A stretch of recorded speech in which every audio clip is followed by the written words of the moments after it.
Huddle up!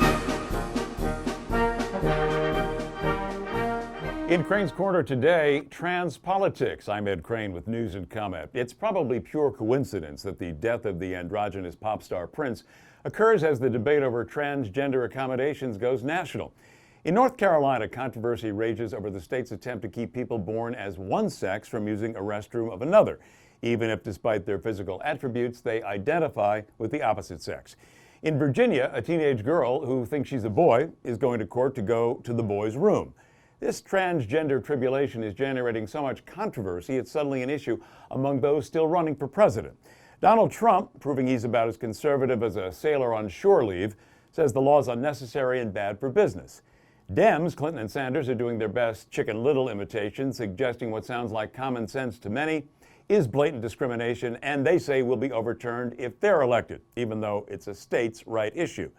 John Kasich, a sitting governor, says he wouldn't have signed the law, and Ted Cruz has chosen to predict the future, suggesting all manner of perverts will be using the law to prey on little girls in the ladies' room. What none of the five has the courage or intelligence to say is this: anyone so screwed up about their personal biology needs a checkup from the neck up, and not a law giving them carte blanche to make other people uncomfortable. That's really what this is about. Somehow our nation and much of the world has degenerated from majority rule to the politically correct squeaky wheel gets the grease.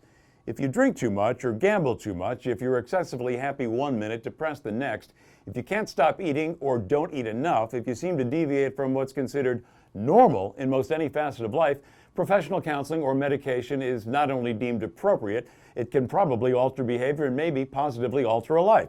But why is it when someone of one sex has the delusion of thinking they are of the opposite sex, we not only refuse to consider it a disorder, we accommodate their fantasy?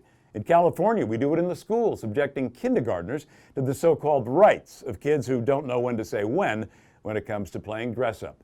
Donald Trump swung and missed on this one, yet his poll numbers suggest his supporters will give him a pass, so energized by his otherwise independent thinking and mostly negative views of political correctness. Well, here's hoping the transgender nonsense is the Waterloo of the PC movement. The few have had their fun. Now it's time for the majority to start ruling again. As a wise man once said, if you don't stand for something, you'll fall for anything. That's Crane's Corner, news and comment. I'm Ed Crane.